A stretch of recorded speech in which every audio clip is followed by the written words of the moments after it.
Tapu ka moe awhiwhio e tolu taha i o tua i o tau rotorotonga. Tapu ki he whanau moe mapuna o hoiki. Tapu atu ki a haa tau i whanua. Tapu whoki he au taura eiki mo haa loto. Tapu ki he tonga kotoa peo ku wanga maheni. I ho tautou mea mai ko e wakai. Ki he poro kalama anga maheni whakawike. Ta mo siasi awhitu te watu ki haere Ngaue mai ai e kosi sukaraisi. Pe koi au iloa ko e ako resoni whakasaba. Kai fia mamahi e te au i e howani ke tari lelei ki mutolu. Ke tau ako resoni, ko e resoni ngofulu mata haen. Na tau kamata e resoni pe me he resoni uluaki. Kone o mai ki tau tolu i he kaweinga, ko e ako whakakarisitiane. Pena e tau whetongi e hono talanoai e tau tataki. Ai ngahi tapa kehe o e whelawei, mo ene kaunga totonu, o e ako whakakarisitiane ke tu unga i mo ui. Pea o kulau tāpua ki ai, pea o kou fia. Ke o atua e tari lelei, ka mo e tari mawahi, ke a teki mutolu kotoa pe, o ku mea mai ke tau e soni i a huai. I he whiwhini, kau whakataheni, pia mo e kau erita, ke wahewahe tau re soni, o kuheni a Netane afu, ku loto ke tari lere a Netane, ke tau wako re soni, pe ki a Paula Willow, wangi e tari lere ki a Paula Willow, ia mo Ehasi Mikaele, ka maa takata pe Tupou Fukofuka.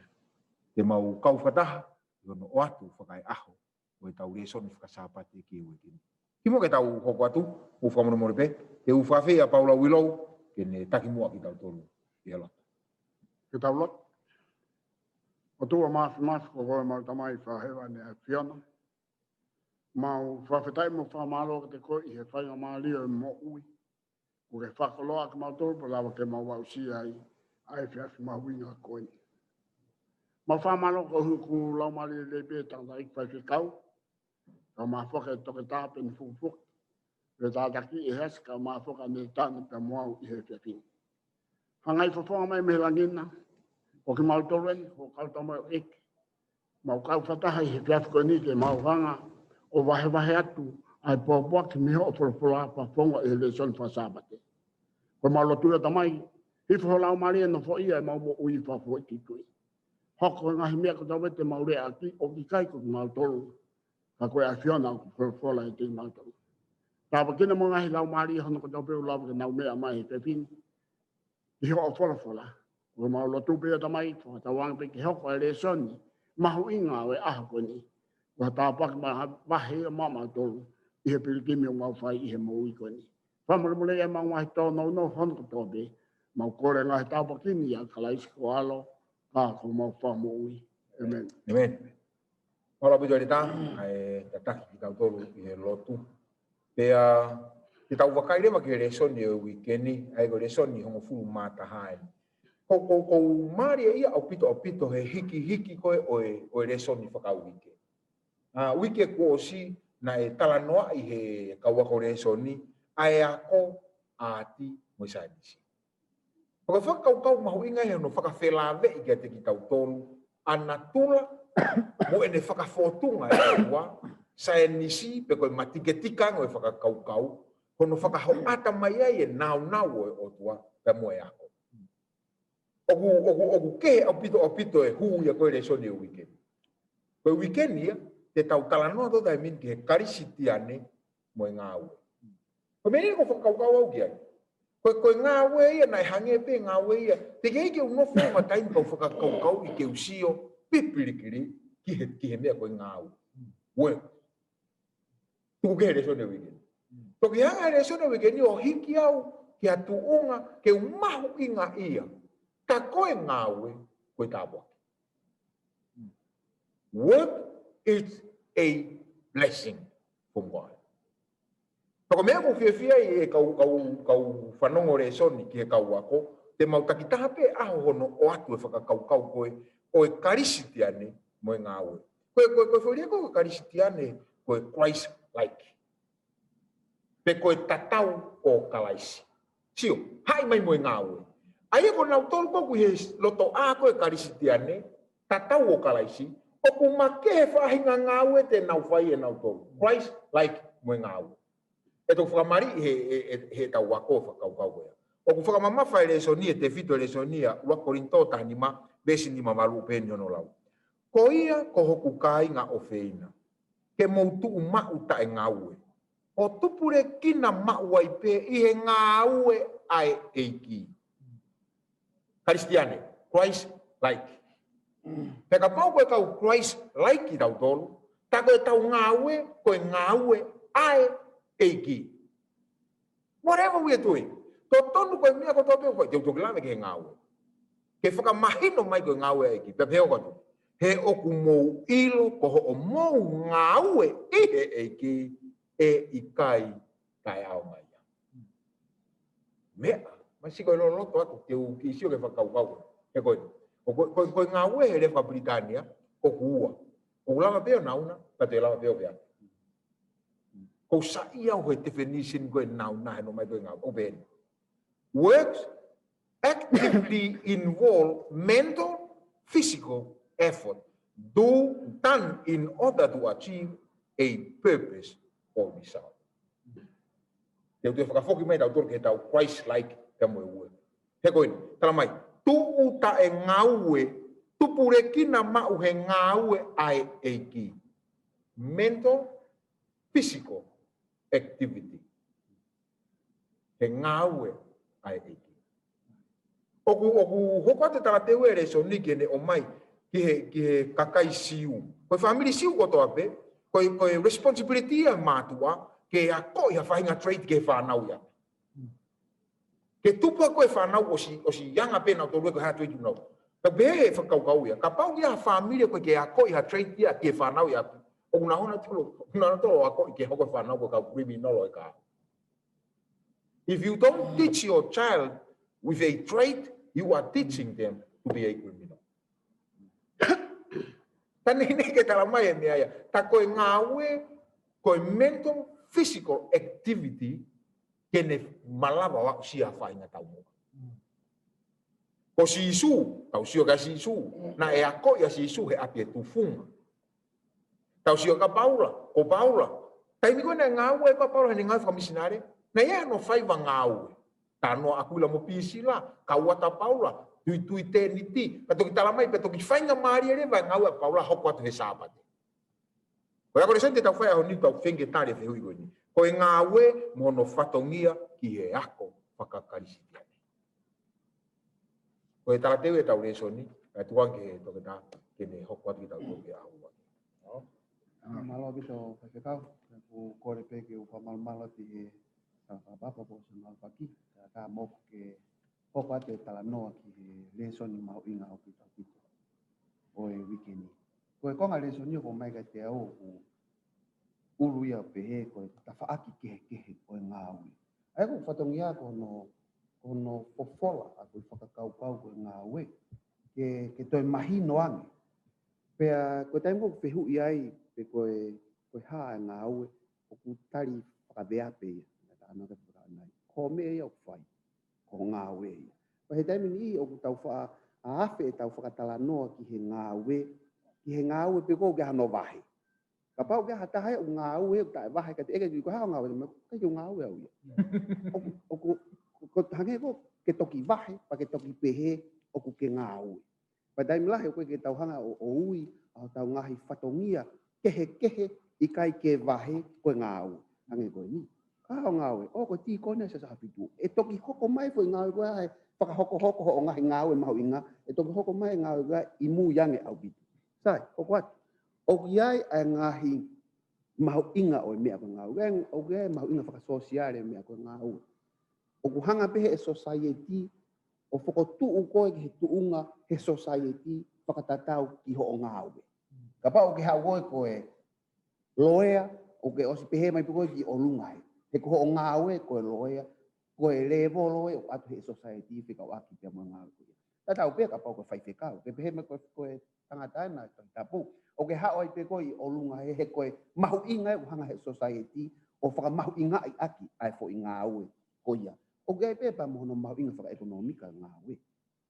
Koe fo i Ngaue ko toa pe o gai no mau inga he maketi hono wahe. Tako mea o whiririu aki ai ka Ngaue ki wheitu na Ngaue ai. Koe ngai o gai no mau inga whaka ekonomika. I he mea koe nika Ngaue. Sai. O gai ai mata sio ata. Pere penga he mata sio ata ki heke tau sio whek Ngaue. O gai pe sio ai pule anga o gai na whakauhinga ki Ngaue. Sio ai politiki wa na whakauhinga ki Ngaue. O gai pe sio ai accounting o whakauhinga ki Ngaue. O gai pe mo sio ai wholofola whakauhinga ki Ngaue. Te ngā e pe mua ai mata sio ata tolu ki whakauhinga ki Ngaue. Pea toki a whangatuku ake le sonio a honi. Ko sio ai accounting ki Ngaue. Sai o gai mea lalahe tolu whakamu Ngaue. Ko tama Ngaue. Ko Ngaue ko whai he tama Ngaue. Pa ko hono whakaosi. Ko e reward. Pe ko e wahe ko e he Ngaue. Ko mea ko mau na talano ke whaipika nai ko result. Sai, me sio ka tama accounting tama tahu tohi pe kau aki mo Ngaue pe mo tama Ngaue o sio e ki ngombe ua ko ni ko mo ua mo whakamore papalangi ko liability mo expense apa te kan ko o haka whakamatala paanga ke sio ai e kai te ke sio ko e whakamawinga i mai kapoko whakamatala manga siasi ko whaife kau paanga ni mamano o kei te ke sio pe ko kai ko le tata ki paanga ua mano tolua Papa e vahe whaite kau e Ngaue o kuia ko salary and wages. Ko e whakamore ia ki kau taha. Papa urewa e ia hatoe ngā vahe ia ke oange ke whaite kau o kuia ko e moua, ko e liability ia. Aia ko e Ngaue he matapasio ata o Ngaue ke accountingi ko koe tama Ngaue moho Ngaue ko e whakamore pe pia moua ki kau taha. O kiai pe matasio ata o sio ata he tohi tapu. Matso ata ni taha o sio tohi tapu. Ia senese vai tolu ves taha iwa. Te ke kai ho mea kai I he kakawa ho mata. Ko sio ni taha, ko Ngaue, ko e kakawa. Ko tama Ngaue lewa upehe. Kai oua ke whoki ki he kere, ai na e to o koe mei ai. He ko e efu koe, ko koe e tama Ngaue. He ko e efu koe, pe ko e efu, te ke whoki ki ai. Ko tawhake ni taha o sio whia ke wholofola e Ngaue. Ko o Ngaue uwhai, ko e tāpu buha pe, ko tō kakawa pe. Ko koe ko e tama Ngaue, ko e tama efu pe, te ke whoki pe koe ki he efu. Ta me mari pe maha ko me au hinga ko tau whanau he kau ia te koe here. Ko ngau ia tae fe hela ia fuolo, ia tae fe pupuha ia fuolo. Ko ha pe me ko ke va ve ma Ngaue, ma wai ai reward e Ngaue fai. Te ku tau va pe ke tau foki. Kau te ai pe mo ta fa ke taha I he folofola ku ne siofi ai Ngaue ta mo tama Ngaue. Ko ase me ko ni to ko tanga tamanga. Va he tolu vesi taha tolu pe pe. Ka ko eni foki ko e kai mo inu a tangata ko toa pe mo ene ilo le rei I ene ngahi Ngaue ke he ko e mea whoaki ai o tua.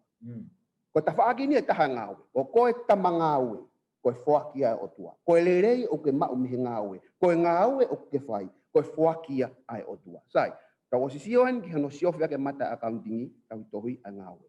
Ko tau sio me ta whaaki taha ia senesi hono siofi Ngaue me tama Ngaue. O tau toi sio pe me ta whaaki taha me tohi tapu a hono siofi tama Ngaue. Sai fili le mai. Ko o sio ko ki ho o Ngaue. O ku ke sio ko o Ngaue ko tāpu puha. Ko koe ko tama Ngaue ko efu pe koe.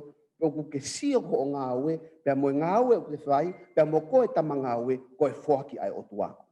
Na aku tango tu behen ba beange whaipikau. Whaipikau ko whakamea pango ia he ta liriu. Na aku kore au ke maliriu mo whaipikau ke hoa ai ahokoni. Ne te kai ke whakalolo tau ia he ahokoni.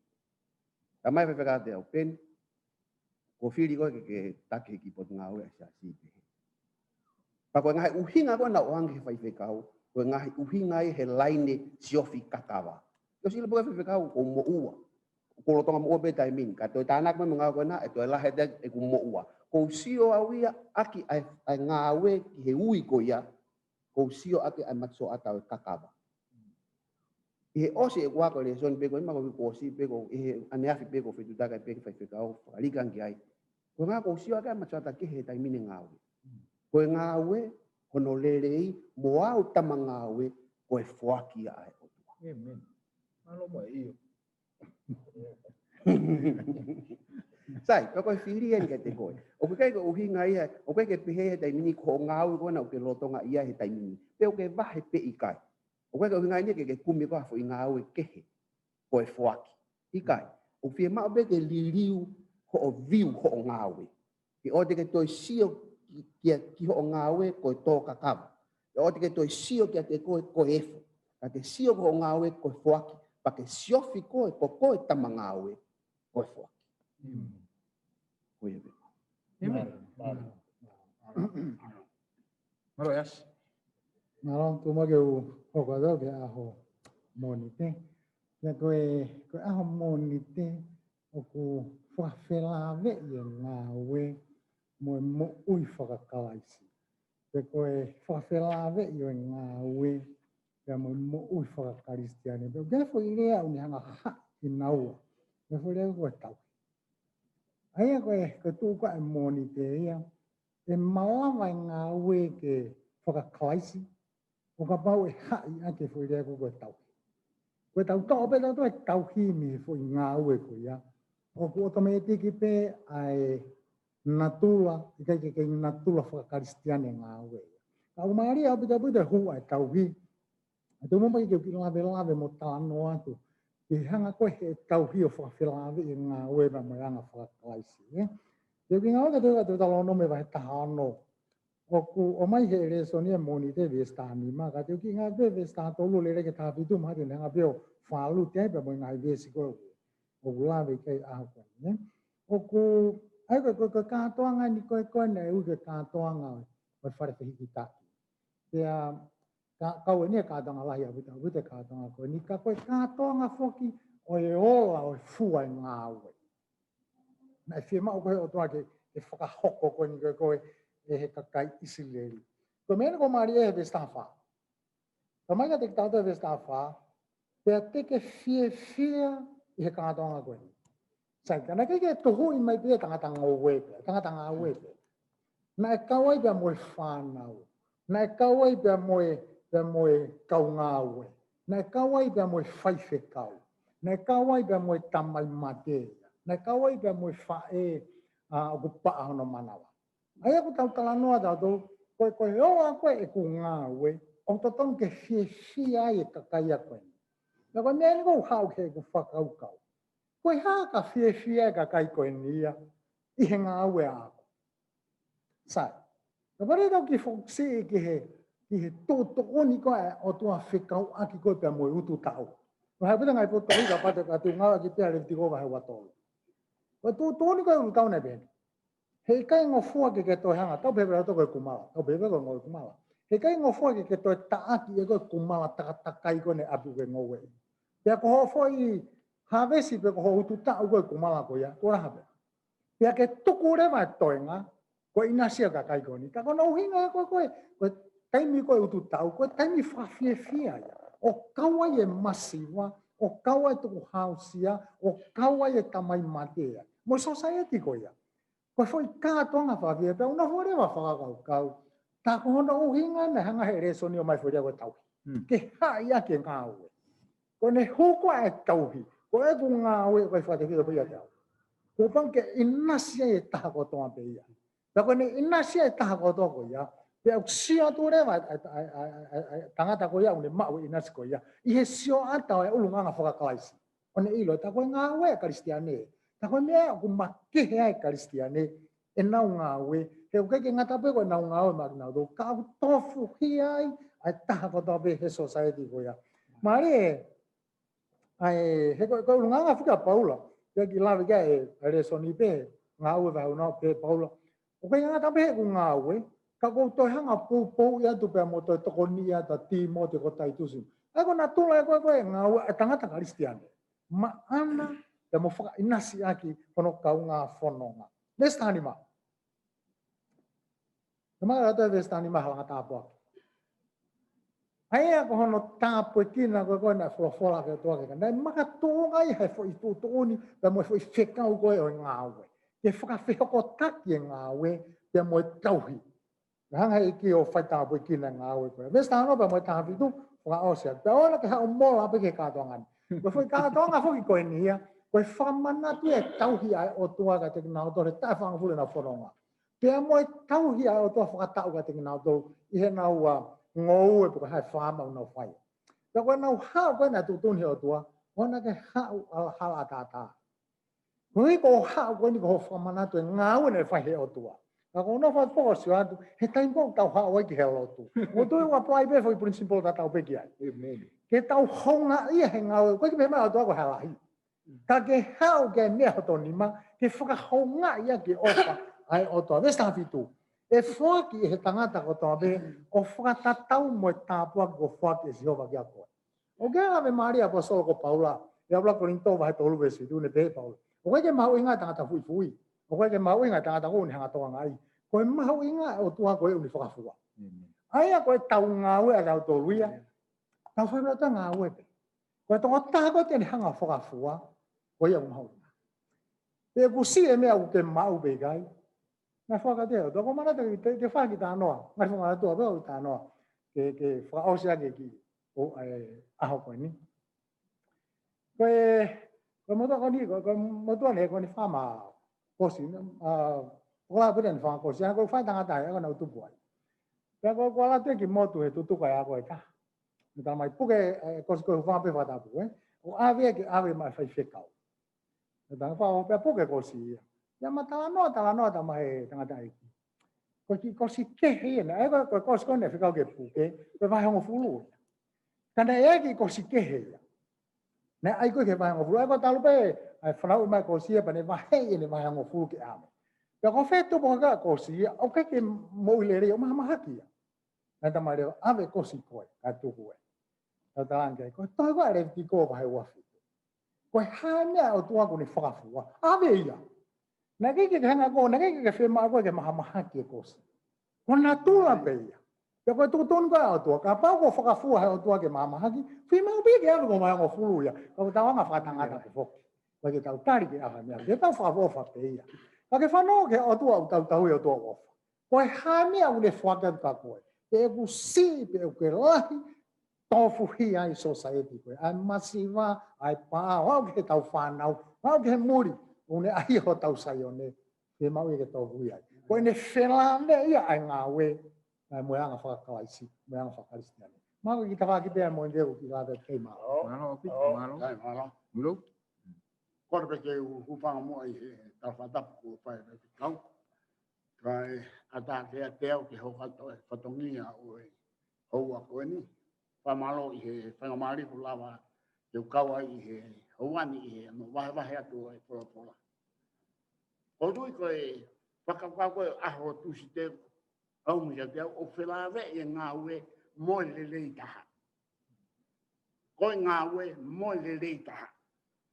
Ka patu tau hanga o lau e toku a Exod si wani ma vesi o puluki, Exod tau noa vesi tau walu. O kure koti ai kala noa, ai fola, ai o tua kia mo sese, ke langa te niki mo ona. Ai lau tau sio i taimina e fola ai o tua pe mo sese, koe fu polo kalama Ngaue lahi au pitoi. Mahu inga. Tako mea lau ka tau sio kia i he rekoti koni kuhanga e he talanoa koni o mai ai Ngaue mole rei taha. Tamanga te tautolu. Na e fola atua ka e Mosese. Te ke langa teniti o whakatatau mo mea koe kou fola ka te. Te kaitoke. Ai aku mahino ka te tautolu. Koe le rei taha o ka pagu e kau mai o tua ki he lang Ngaue. Ka patu tau sio e whakaukau. Nā tatongi o te talanga e Mosesia ki he o tua o ka ki hapalo pare mai. O sene tau e whangofuru e nofo i Mitiane. Pako Mitiane koe nau Ngaue nā tōria koe langa teniti. Nau kai ke whakau uia ka te au. Pako moiloi e mea nā tōna unoa Mosesia. Nā e oange o tua ia ai ngahi whakahino lahi ka Mosese. Ki he teniti mo hono ngahi o wau, mo ngahi mea ko tope, fie mau ke whakatatau, mo sina ngalo o tua. Aia koe le rei tahau lapu tau sio i he Ngaue, o ka kau mai o tua ki he Ngaue. Ka pai te tau sio ki he Ngaue, koe ni ka pau tau whakau kian. Na e wanga he o tua ai tutuuni koe, ai palani ki he lahi o e whare. O wange ki ai mo unau, ke whakatu wai. Te koe unau ko ia ko pau ke whakatatau hama mea ko tope, mo mea ne whalafola atua ke whakatu ke wheitu koe. Pai te tau sio ki he lato teniti, o kuia i e puha kawa i he potu topu tapu, pa kuia i mo pui, o ne waheki, ai potu tapu, he potu, o koe tu ngā māma sit, o koe mo te pire mai ao. Pea mo ngahi o wau ke, au lawa ke tau siwen, pea oange o tua mo ngahi tutuni, ai akau, mo mea ke langaki, mo lahi, o te niti koni. Pea koe o wau koni nai, oange o tua, nai fie mau ia. Mea ko toa pene fofola a tua, o whata tau ki, he kai ke toi ke hea mi. Ka mahina o te ki tau tau ka koe kau ngā wea tau o fie mau, ke kau mai o tua, kai le reita. Ka pai te tau sio na hanga o tua whiri o ngā tangata, tu whunga ke na whaelanga. Aia ko pesa liri. Ko mo tangata e toko tahatamanga te tau tolu ko aho riapi. Ka pai tau na hanga o tua whao ke te kinaua, ai pot, moi ilo, moi loto matala, ki Ngaue whakatufunga ko toa pe. Kei kai ngatai, nana whonu i he lau mali. Aia, koe le rei taha ia, o fia mau ia ke kau mai o tua, ko ne whakimai ai poto, mo i loto matala, mo ilo ko toa pe ki Ngaue whakatufunga. Kei kai ngatai, kene hanga tatak, ai Ngaue koe ai herita. Pe ka pahe kei ke kau o tua, ko hanga moni, mahalo pe e whatamuru i Ngaue ia. Mo ai no ia. Ko mea taha lau ke whakaosiki ai, i he e whiawhi. Ko tau tofa tau tolu iha mamani ko hinga. Tau hanga tau whakakau tau tolu, ukia e kalofanga, ke ua te tau whai le reita. Kau wholofola mai atuaka te tau tolu, ko tau ngahi tare niti, mo ho tau taimi, ai o whelawe, mo whakakau na e lawe kia Ehasi, koe tau. Ai ko toa e mo'oi. O fia mawira te tau tolu, te tau ngāua whakaaonga aki, ai le reitaha, ai umea koni, ma tau wako aki aki heka kaike, ai le reitaha. O hui koe sina ngalo o tua koe ngāue, mo le reitaha. O tau ngāua iki o tāpu tina moto. Malo o pito kau tangata ko tātaki mai ki tau tolu he ngahi aho koni ko tau si tua pia me ai. Pea mo ngahi whakakau maari e mo mahu inga i he resoni o wikeni. Koe aho pule luluen teu lawe atu ke tataki tau tolu ki ai. Ka kouongo e awe hange ulere hake tai mine mai. He osi koe ne tāno ko no a koe tau tolu koe e wilo koe ki he le reitaha. Ta koe whakawhea ngai o i Ngaue ai o tua, o ko si tāpu e kina pe ki tau tolu ia, tau Kalisitiane, Christ-like. Ke tau whai e le reitaha. O koe te haa kalau whanga ia. Ia kalau whanga ia. He tau ngau kou whai. Koe ka venga koe aho niu pehe, Ngaue moe whakalau maari. Ngaue moe whakalau maari. Pea ku hanga pehe resoni aho niu tuhu i mahino mai. O i kai tō tonu ki Kalisitiane, i ne whakawhai ke e Ngaue.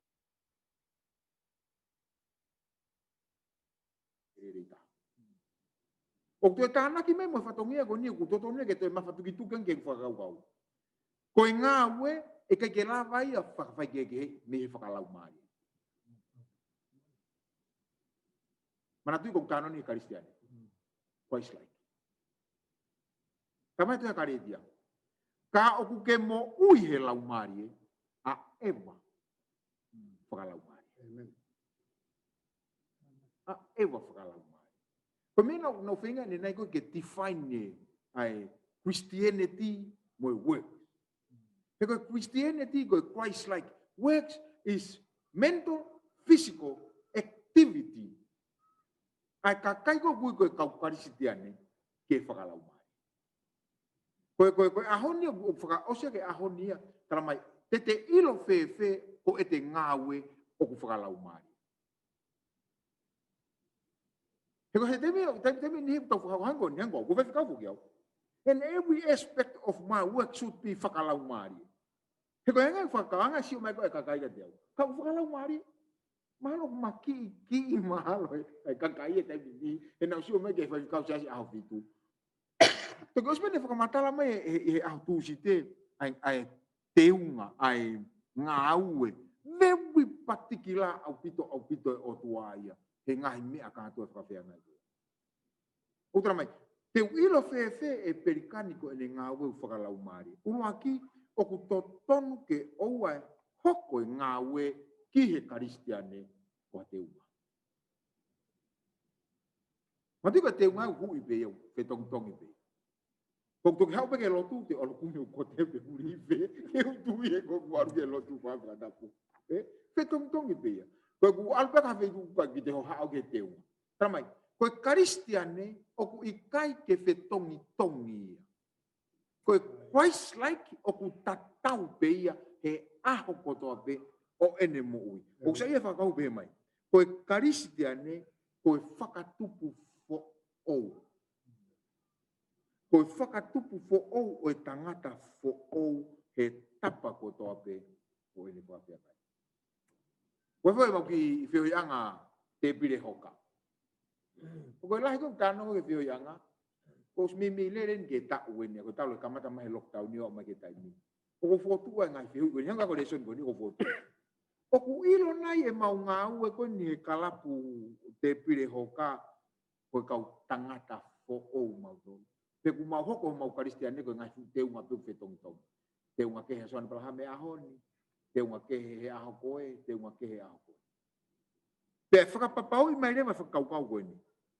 He ai tu unga rala he u tara mai aho koe ni ko Ngaue whakalau mare. Uruaki creative labor. Se ngai whakalau mare. Creative labor. Kohono wa loving service. Kono whakamari eni o eku mental, physical activity. Keu creative labor, peu loving service. Ki mua koe he tō, koe ai tiu welo ko mamani, koe mea ene whakiang e he otua ke uaki o mātua. Iwi mo atama. Ko homo Ngaue, creative labor. Loving service. O ku kau e tauhi. Siu e whakalau maari. Kono whamui manoa koe aho niu mai rewa e apostolo ko Paula. Aho Ngaue whakalau maari e. Kawa o resoni, ma kau whanongo resoni. Karetia wahe ni ma, mo vesi uoa ki he wano. Ka koe fua e lau maari e koe ofa, fia, merino, ka taki fuoroa, anga vai vai, anga lerei. Mo tui whanongo mai kau tama ke maari e. Ta koe whakalau maari e ni koe o Ngaue. Ke ofa, ke fia, ke merino, ke kataki fuoloa, ke anga vai vai, ke anga lerei. Anga malu, ta e kona, oku ikai hafono ke ta ofia ni. Pea koki nau tolu, oku akalaisi, ko nau tutuki ke akau ae kakano, mohono ngahi ofa, mohono ngahi hori. Kapau oku tau mo ui i he lau maari e, ke tau a eva foki he lau maari. O ana tau hori ke whakamalo lau noa o wheloto kovi aki, pe aki tau tolu, o whemehe ka aki, pe aki tau tolu. Koe Ngaue, o kui kai to tonu, ke whakamawahe wahe ia, me whakalau maari. Ke ku haati pe ia Pelikani, kau asia es fua lau maari, kau whakalau maari. Kau bukina motoro eki, me aho puelu. Maro Netane, aho to puelu, me whamapo mai kau beso. Maro, kau. Ako kore peke upanga rupe nai watapuka tāte huatu o whakakata o whakapungia. Pamaloatu ko tangata e kamata mai tau e soni. Ako tau o whakaukau. Ko konga ia aku na e tonu ki hange pia. Tau mak mea tokoni pa ko konga aku o mai pe vai ai vai ki tau whanofano kata mai. Kane o ia. Ki tuatu pe ai kongkoni ki tau whakauau. Ko kukonga koe a tau purelu, ono kawi Ngaue pe, koe Ngaue mo i tauhi, te koe tauhi kolo. Pea tau takata koe, ta whaati kofi ka atu mo i Ngaue, ko mo usilawe lahi apito mo doria ke. Kalasi kehe mo uinga kehe koe Ngaue. A koe mea peke mahino ka tiki tau kolu, koe Ngaue, koe pinangalo ia o tua, ki he ene whanau, ka mo ngaro o tua ki ene kakai, ke nau Ngaue. Ke nau Ngaue, ke nai kamata whitu ke kamata anga, ospe hono ngahi hongo mātua, mau me hutu koe Ngaue, ta koe mea pina e oangoe ka ki naua, koe Ngaue. Ta koe Ngaue koe ia, me ia i teo au mai ke aoni, o tika i peke tori riu e koe ke kau, te me hui taweinga, me hui taumua koe ia, ai fie maa koe ki tau tolu, ke tau Ngaue. Ka koe Ngaue koe o kulawe kai e kukonga ia kukone here i soni. Koe te toi Ngaue nia e taha ai Kalisitiane ke tau hoko ko tau. Ta ko kula ko ke tau i o mai no peka di mo do ko hinga e tau ko ni ke stewardship. Pa ko stewardship ko ni mai no ko ke ati tau ko. Ko ku tau i ha koloa o ki kai ko aku koloa ka ko koloa ia ata. Ya ko hinga ko ne hanga o me koloa ka te au ke tau i. Ko hiko e ne whalala mai kia te au, te ulawa e he ulerei ta e tau i motonga i e koloa ia. Koe lawe koe a tau ia koe e whukau koe pe mwe wholofola ku pēa, kono whakarea ia ona. Koe tau i, koe kutoka ngai ai koloa ai otua, ai e une whoaki mai, o whakatau mua ia koe uinga ai otua no o mai, ai ne koloa ka te au ki o whanga tau i, o whakatau mua ia, ke uhanga o whakaongo o lele ai otua. I koloa ko ne mai ko ke tau. Te ke ngā tai ka te whamahina mai e koa koe ni. O whie mau he otua e iai e aho te uhau ki he otua o whakamatara ki ai. Ai ora ke koe mea koe nei iku ki ai ai kutau. Toi kai atanga na malanga mai hiwa we te ngofu o pe whakarea e vesi koe ni. Koe ia kotoa pe ku ilo e honi maa ke whai a tia o malo i kotoa. Tuka kore e ni ko mai ke tangata poto ko solo kone.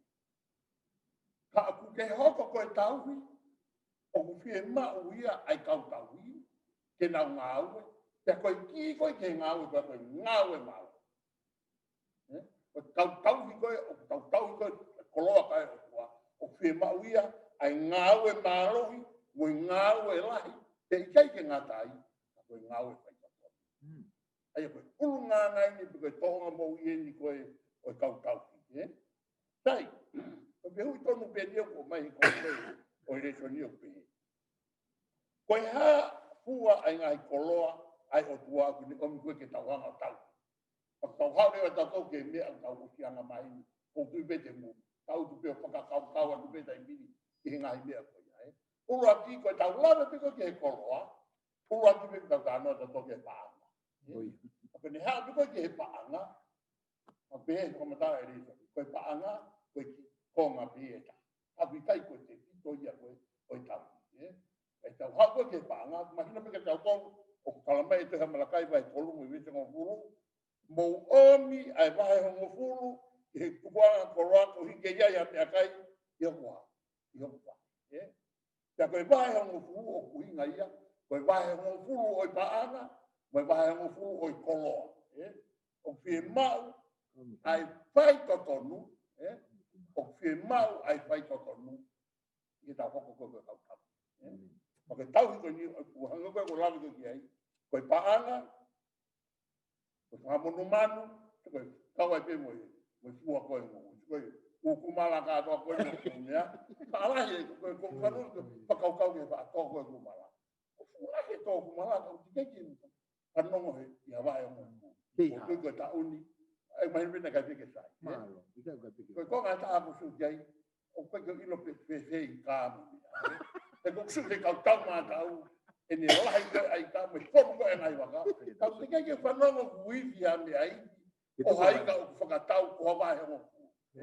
Ka koe mea pia ku sai aki, e ka pau panta sai si ia, o tai whakalahu ia. Kai ke whia maka wahe o fulu, sai nge pēle ta wahe o fulu ana. Ka whia mau he o tua ia, ai kau tau hi, koe koloa kotoa pē ku o atu kia te koe, moi mea kotoa pē o ke mau, o whia mau ia, ke wahe o. Tai, ai he tau hau koe ke hiari. Tau o mai en koe ke hiari. Pēke e tau tau hi, i he tau hau koe ke hiari. Roki pita wahe wape koe veso ni ma, koe lawe veso koe ni o pē. Koki mou tolu foki, koe ngai maka. Mo ui ko langa hake, koe whare whakalau maarie, koe kau taula eki maa oni. Ke o hake ai ngai whilau lau whakalau maarie, o ku aunga ki he otua ia sisu koe. Koe fo i vesi koe ni, o kunehanga e ia, o hai mai te kunehanga ia, o whakapokonga i mai, ai ngahi.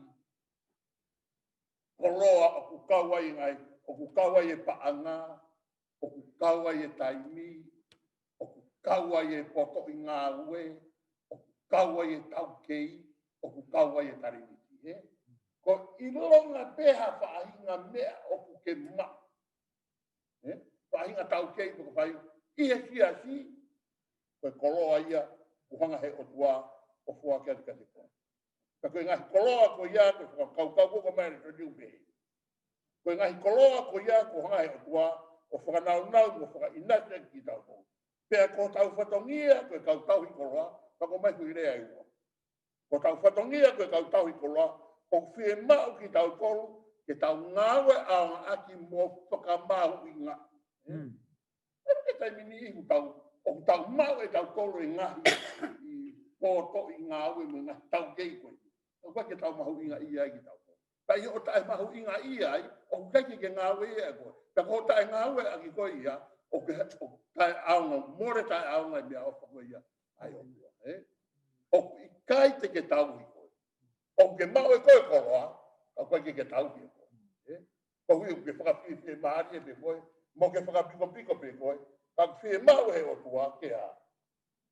Ke tau mahu inga ia, sio ke tua a sāme wa hiwa novi tāwa kui. Ke o tua, a koe ki mau tolu ke mau whakavuafua o mau ngahi au. Uhi ke mau utu i a lota okupa.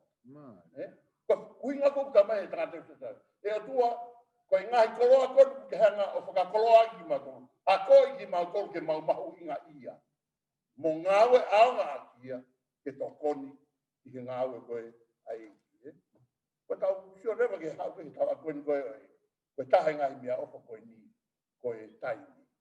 Taimi koe. Sio tau tau koe ni, o tau lolotonga tau koe ni, he mea ofa koe ni. He koe taimi koe nuk tau koe ni, koe koe tau taimi e. Koe taimi le o tuai ni ku tau i ni. Ka mo sio ki he tau Ngaue aunga aki koe ai taimi. O ki kai ke tuku ho mo Ngaue, tuku ho mo ngai whaamiri, tuku ho mo whie maarie.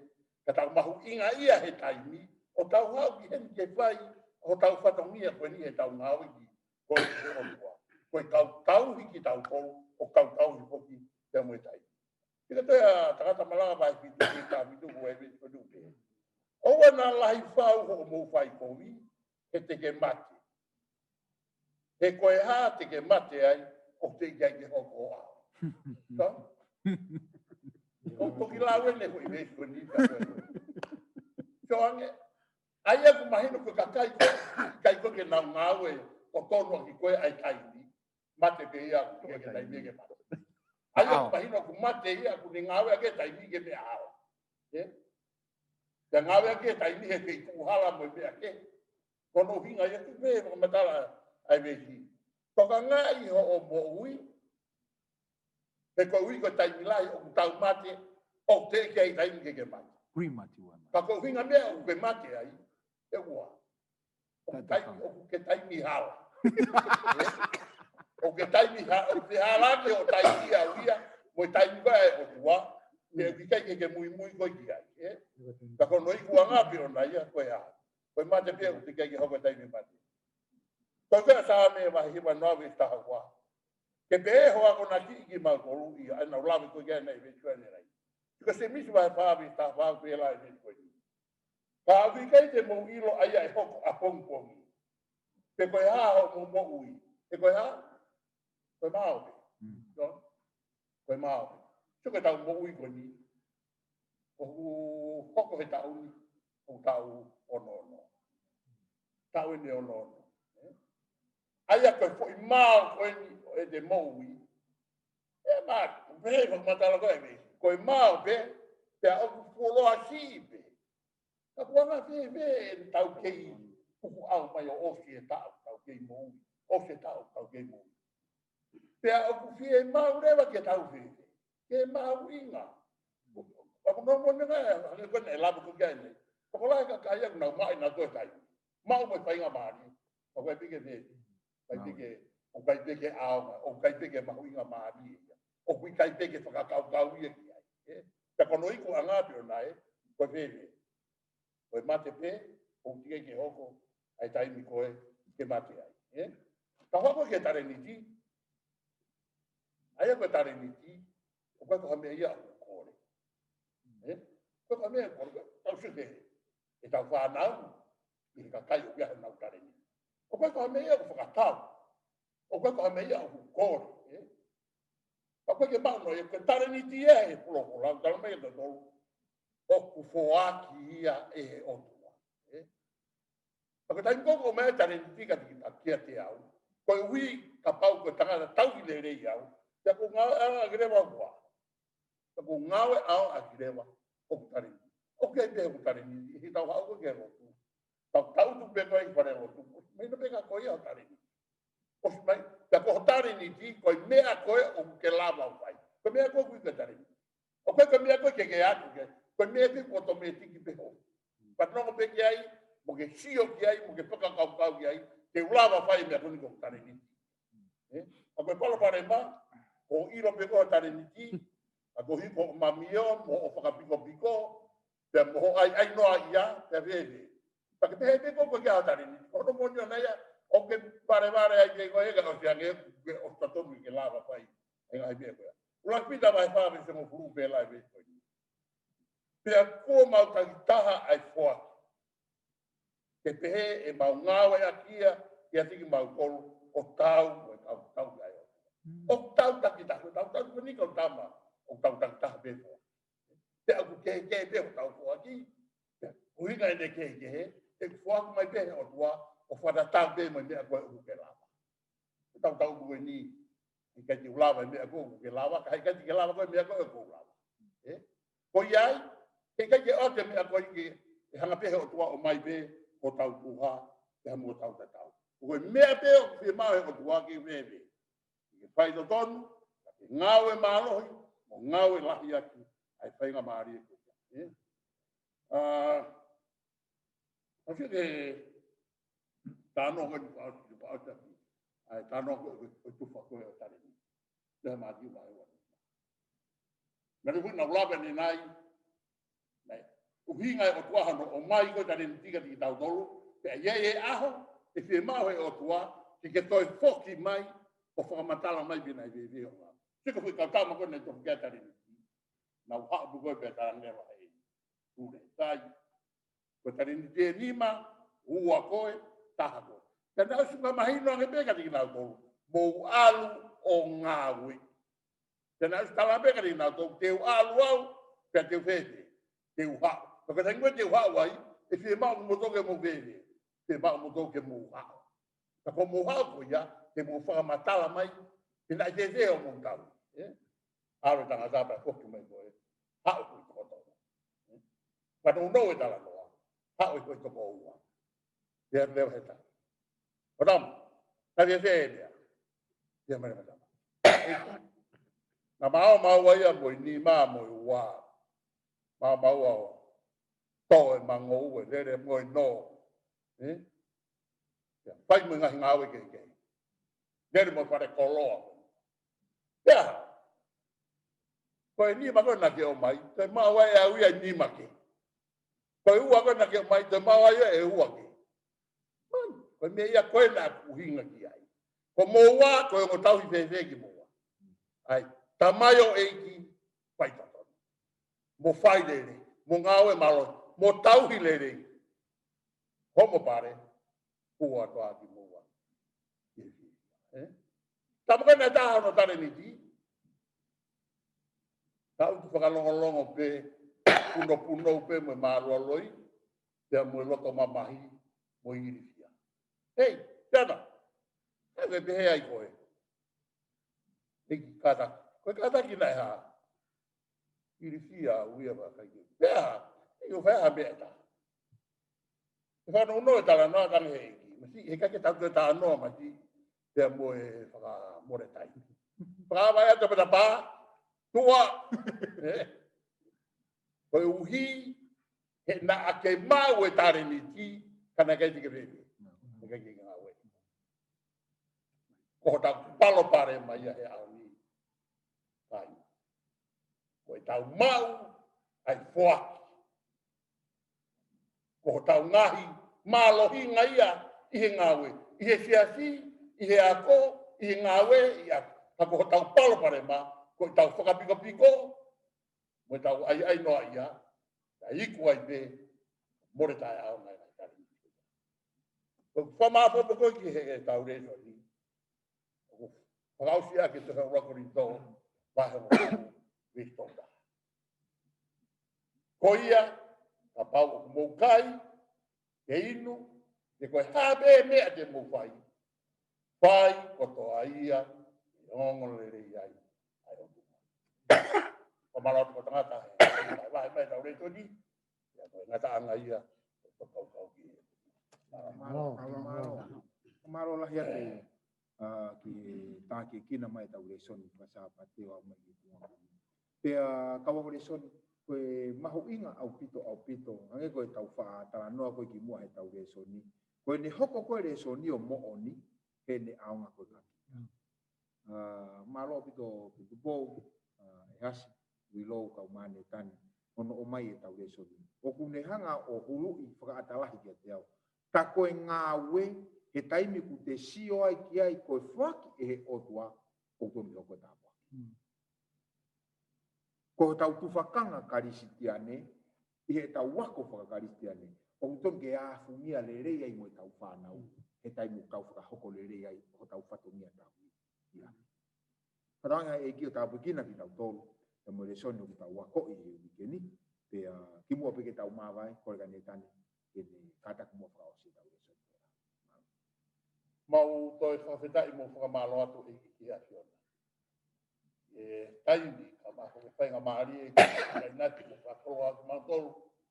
Mau lava mai ai o kauwataha e whewhikoini. O mau whekopo waki mo whewhikoni aki o no wahe ai ngāhi te kau mau inga o e retoni o e uike koi. Eki koini ai ngataanga o e ngahi mea koe o mahino ka tiki mautolu. Ma kono mo ni u kai ke mau pumau sia ai loloto. Ta mohono ka kano mai pao aki mo pato aki ai whakaukau e reto. Tua lau maari e ke toki whakakato e apiona e mautai kakato e reto. Tāpukina e ngahi whakaukau.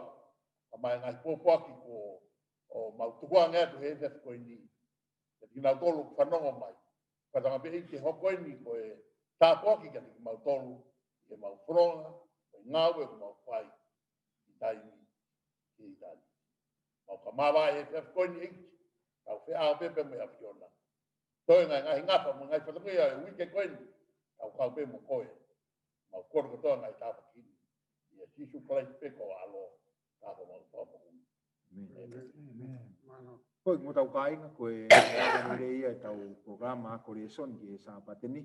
Atu whakawhi mawahi taimi ta tau pe wikau ke o atua e re soni hongo furu maua. Hono whakatoa mo mea tau tu whelongo aki. O whaia.